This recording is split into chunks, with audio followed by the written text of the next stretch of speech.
meu caso, a minha filha. Hoje eu falo de todo o meu coração e alma, esse é o meu presente. Foi realmente um presente, porque me ensinou a ter uma vida melhor para mim mesma. Assim, eu fui descobrir a dependência química dela, ela estava com 18 anos, mas depois, né, abrindo o jogo claramente, ela entrou aos 14 anos na dependência química.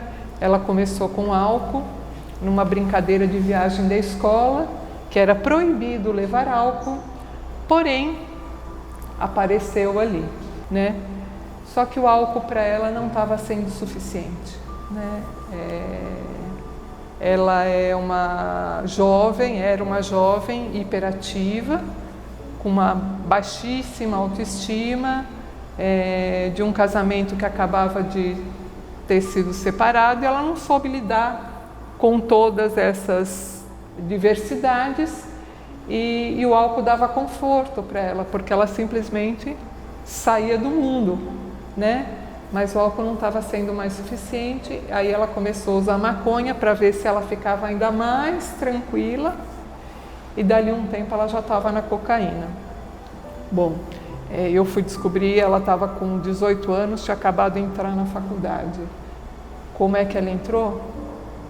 Posso culpar o grupo de amigos que ela andava?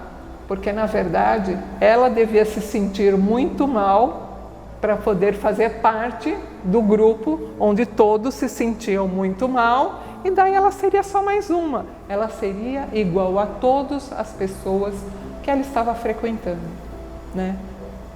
A minha filha também não era boa companhia para ninguém, dos 14 anos aos 20, né? Depois ela passou a ser uma companhia maravilhosa, mas tudo bem, isso é para depois. Bom, essa pergunta, ela toma um pouquinho mais de tempo para cada um de nós, né? Então é interessante porque eu não conhecia a história de vocês não conhecem a minha, e nós vamos acabar conhecendo. Então o que acontece? Eu tenho 3 filhos, o mais velho, ele é aquele moço fora da média, ele é inteligentíssimo, ele fala várias línguas, tudo isso e tal. Isto é uma alegria para qualquer pai.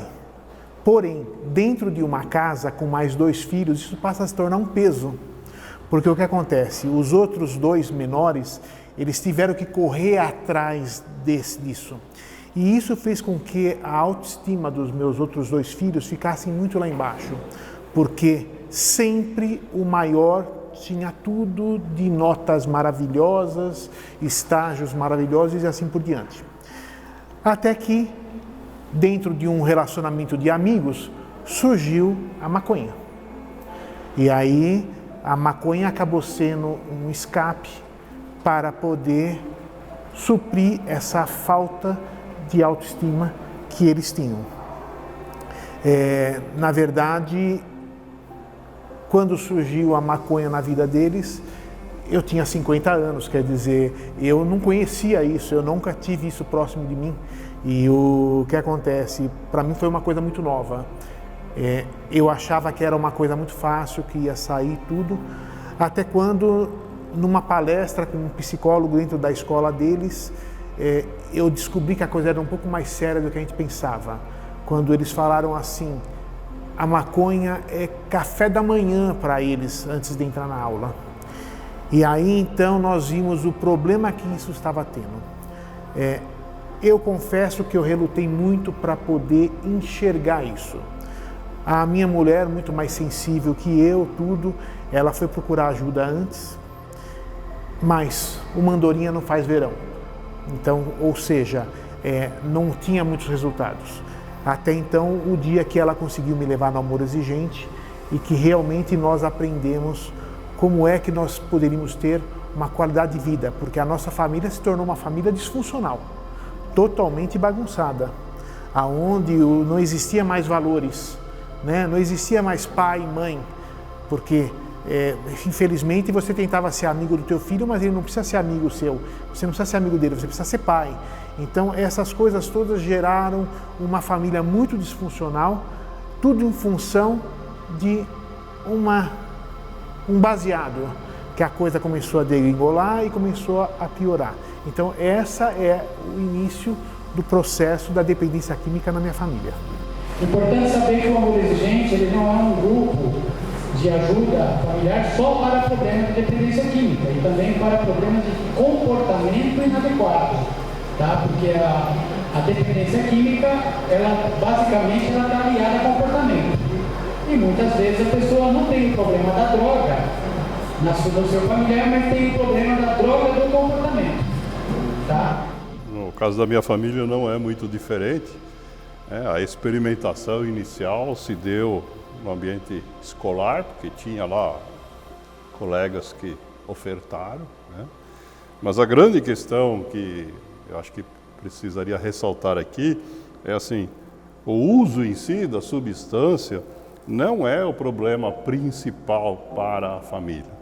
O problema principal é que quando um membro da família, seja lá quem for, né, nós estamos falando aqui de filhos, mas pode ser cônjuges ou mesmo pais, né, quando os filhos que têm que cuidar de pais mais velhos fazem uso de qualquer substância, né, nós temos casos hoje até de idosos que abusam de remédios, né. O problema principal não é em si o abuso da substância, mas a modificação do comportamento que aquele indivíduo tem, que no início é muito, muito pequeno e imperceptível. Eu costumo comparar isso com aquela historinha do sapo que morreu fervido na panela.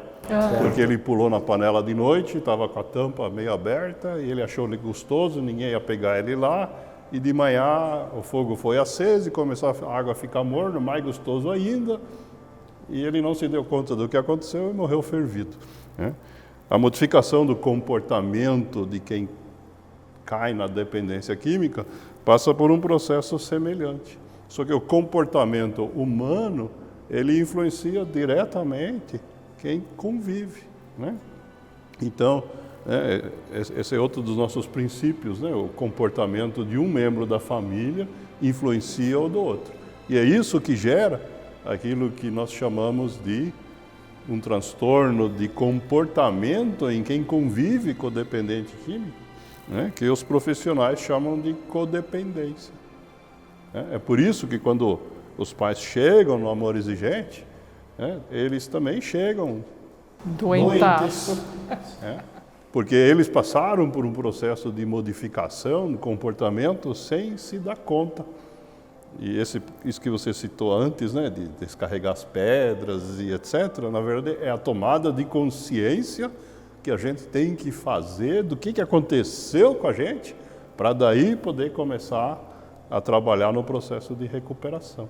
Enquanto a gente não desenvolve a consciência do problema da dependência química, o que gerou isso em termos comportamentais dentro da família, a solução é muito difícil.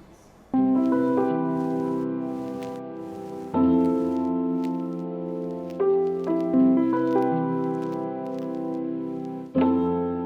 é o dia a dia do filho dependente? Então, durante o período de uso é um dia a dia extremamente conturbado, né? Porque quando a pessoa está no auge do uso, ela não respeita absolutamente nada, né? A palavra adicto, né, deriva do termo grego para escravo, né? A pessoa se torna escravo da substância. E quanto mais forte a substância, maior esse processo, né? É isso que leva alguns, por exemplo, a morar na rua, na Cracolândia, porque não interessa mais nada a não ser o uso da substância. E isso, obviamente, é um sofrimento muito grande. Tem outros que saem para usar e voltam para casa, como aconteceu no meu caso, 2, 3, 4 dias depois, estropiado, machucado, porque se envolveu em brigas e coisa do tipo, né? Agora, quando chega nesse ponto de gravidade, né, que a pessoa coloca a sua própria vida em risco, né, daí a gente sabe que a única forma de conseguir estancar a doença é através de um processo de tratamento via uma internação, né? Porque quando a pessoa está nesse estágio, ela fica numa situação que ela deixa ter consciência do que está se passando, né? A dependência química, ela é uma doença mental, né? Na Organização Mundial, os médicos classificam, é tratada por psiquiatras. E quando a doença é mental, seja lá de que tipo for, né? O cérebro que deveria ser, a gente usa para saber se quebrou a perna ou não quando a gente cai e decidir se vai para o hospital ou não, é que está falhando. Então como é que a pessoa que está com o cérebro que está falhando vai saber se ela precisa ou não precisa ir para o hospital? Né? Só quem está em volta é que pode ir. Essa pergunta sua, nós poderíamos ficar a noite inteira aqui. Porque, na minha opinião, Roberto, a gente precisa ter duas linhas. A primeira, que é como é ter um dependente químico dentro da sua casa. E a segunda é como é que a codependência ataca essa família. Porque o que acontece? Assim como a droga está para o seu filho está para a família. Porque é muito complicado esse processo de codependência. É um sofrimento muito grande.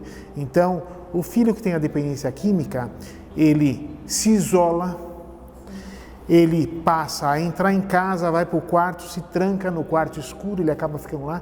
Então é um isolamento muito cruel, onde ele não percebe, passa a ficar tudo jogado. Então você imagina um depósito, é o quarto de um adolescente que tem a dependência química. É um depósito, ele passa a colecionar as roupas que ele joga e vai ficando entulhada. Certo? Então o que acontece? Se ele pegar o prato para comer e levar para o quarto, vai juntar os pratos também. Com a roupa. Com a roupa. Então veja bem, você perguntou como é viver com um dependente químico. Então eu estou dando uma possibilidade. Agora, existe o lado pior, que é o lado onde o dependente químico abre a porta e sai à noite. Aí você vai conviver com o dependente químico na rua e com a sua codependência. Eu, por exemplo, Roberto e Sula, eu pegava o meu carro e saía atrás. Olha o meu nível de codependência. Aí eu ficava rodando 50 minutos, 1 hora. Imagine que eu ia achar. Não, de jeito nenhum. Então, é a minha codependência, é o meu sofrimento perante isso. Porque o que acontece? Por que eu falei que assim como a droga está para o meu filho está para mim?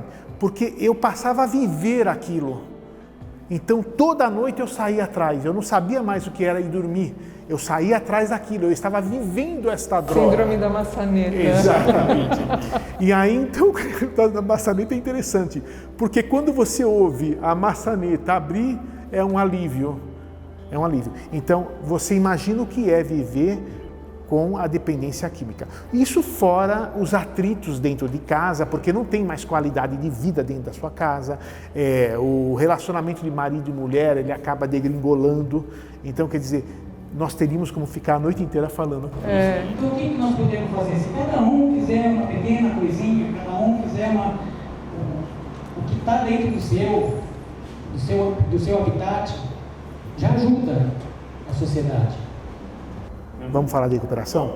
Eu tenho uma coisa para falar sobre recuperação. Nós, no Amor Exigente, temos a plena consciência que não existe recuperação sem a espiritualidade. A importância da espiritualidade. Então, é muito importante que os nossos filhos tenham uma espiritualidade. Na verdade, seria maravilhoso que houvesse a prevenção, né? Mas eu não sei se nós vamos ter espaço para falar de prevenção aqui. Mas levar as crianças numa espiritualidade é algo que realmente facilita tudo. Dizem até que quem leva seus filhos na igreja não vão visitar seus filhos na cadeia, né? Costumam dizer isso. Mas falando de recuperação, a partir do momento que eu acabei com a ociosidade, porque veja bem, o problema do dependente químico é a ociosidade. Ele não tem o que fazer, ele não quer fazer nada, ele quer viver naquela vida enrolada e cada vez mais enrolada. Eu, quando consegui terminar com a ociosidade dele, ou seja, eu consegui convencê-lo a trabalhar comigo, foram 2 meses para que a cabeça dele abrisse. Ele começou a ver o que o pai passava no ambiente comercial, quais eram os sentimentos de funcionários e assim por diante. E a partir desse momento, o meu filho falou, quero fazer uma faculdade. Porque até então tinha acabado o médio, né? O estudo médio dele, e ele não queria mais fazer nada. Então, a partir do momento que ele foi fazer uma faculdade, em seguida ele arrumou um emprego e ele continua trabalhando até hoje. E por que eu toquei naquele assunto da sirene? Porque hoje é uma maravilha para mim, porque ele dá plantão de sábado e domingo. Então, se passar algum polícia, alguma ambulância na minha rua, eu sei que o meu filho está trabalhando. Eu sei que ele está trabalhando, eu sei que ele está protegido. E é impressionante o quanto eu fazia mal para ele, porque a minha codependência alimentava o uso de droga dele. Até o dia que eu aprendi no amor exigente, seja pai, não seja amigo dele. Queira o respeito dele. Você não precisa ter o amor dele, você tem que ter o respeito.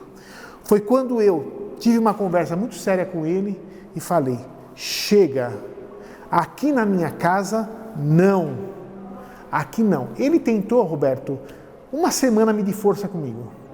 Só que eu e a minha esposa juntos, falando a mesma linguagem, ele não conseguiu. Ele se rendeu a isso. Então, ou seja, o primeiro processo é uma diminuição drástica do uso, porque o uso abusivo vinha porque o pai era facilitador. O pai facilitava tudo para ele. Então ele abusava. A partir do momento que o pai não era mais facilitador, ele diminuiu muito. Até que então veio todo esse processo de recuperação. E é impressionante quando o Tico e o Teco começam a falar um com o outro, porque a droga vai limpando do corpo da pessoa. É impressionante você resgatar o teu filho. E o curioso é que são 3 filhos, né? É um filho antes da dependência, né, Roberto? Um filho durante a dependência e um filho depois na recuperação. Eu diria para vocês que o terceiro filho que vem é um filho maravilhoso, porque é um filho que sofreu, porque, veja bem, o dependente químico sofre, não é só a família que sofre, ele sofre muito, e o que acontece? Depois ele se torna uma pessoa muito melhor. Com certeza, eu concordo com você. No presente da descoberta de um filho muito melhor, de uma relação muito melhor, né? Mas o que eu queria falar, recuperação e abstinência, né? Eu acho que uma coisa é você deixar de usar a droga, estar abstinente da droga, mas mantém um comportamento de droga, né? Então isso não é estar em recuperação, é estar abstinente, inclusive com um comportamento muito inadequado, né? Outra coisa é estar em recuperação, recuperar as ações, né? O direito de estar com família, voltar a ser uma pessoa sociável, responsável, dona dos seus desejos e do seu comportamento. Até por uma questão de grupo deles também, né? A verdade tem que reinar, né? A verdade em todos os sentidos dela. Então, eu tive uma filha do qual eu corria também bastante na rua, de madrugada, e hoje essa minha filha, a gente divide tudo em casa. Quando eu digo tudo, é tudo mesmo, tá? As contas também, né? E foi uma proposta dela, quando ela entrou em recuperação, ela falou, não é certo eu morar na sua casa, eu quero que isso seja o nosso lar. E para ser o nosso lar eu tenho que contribuir. Então no começo ela não tinha condições, ela começou com algumas coisas e hoje de verdade todas as tarefas em casa são divididas e tudo é muito transparente, é muito na verdade. Isso não significa que tem dias que ela não está à vontade de fazer, ela fala, mãe, hoje eu não vou fazer, né? E é muito engraçado ver esta pessoa, né? E como é que eu aprendi com ela? Vou dizer como é que eu aprendi com ela. Um dia vou eu para a reunião de grupo e pergunto, filha, dá para você lavar a louça para mim? Ela falou, tá. Foi lá e lavou a louça. Quando eu cheguei em casa, a cozinha estava assim, o fogão assim, o chão sujo, e eu pitizei. fato, né? Deu uma de doida. Pô, mas que sacanagem, que não sei o que, vira a minha filha, dá um belo de um palavrão lindo e sonoro, né? E falou assim, escuta aqui, existe alguma de louça suja? Não, não tem. O que você me pediu? O que você pediu, é isso aí.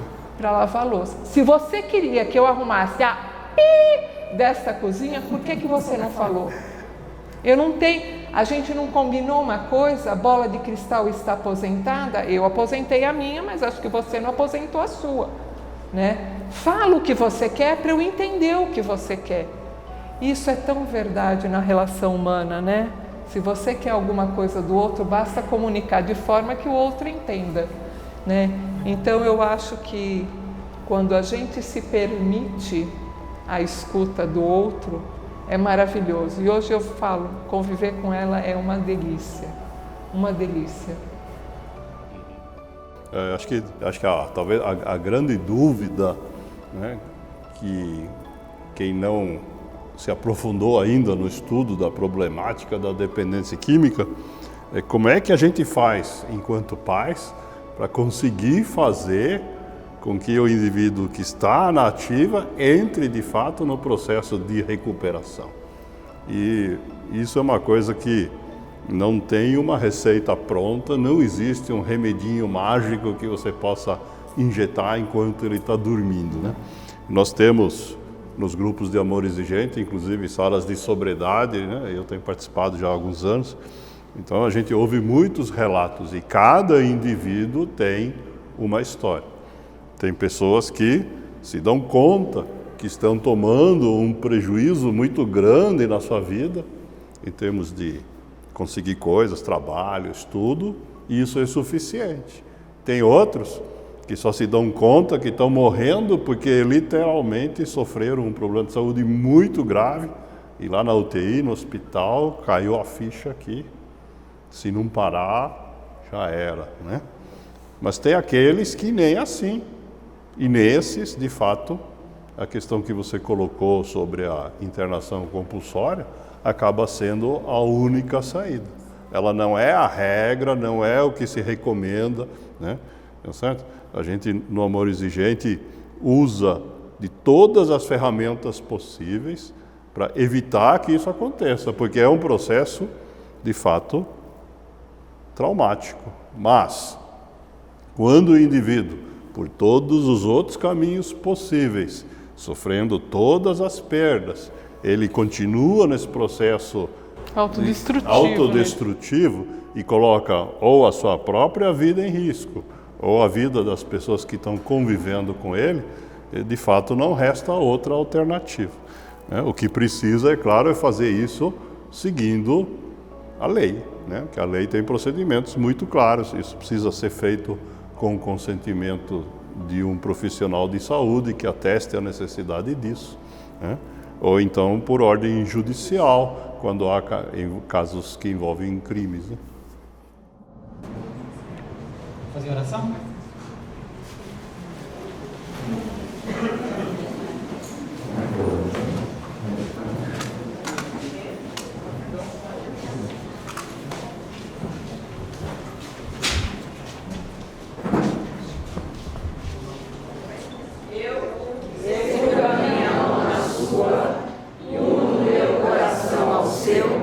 Para que juntos possamos fazer aquilo que sozinho eu não consigo.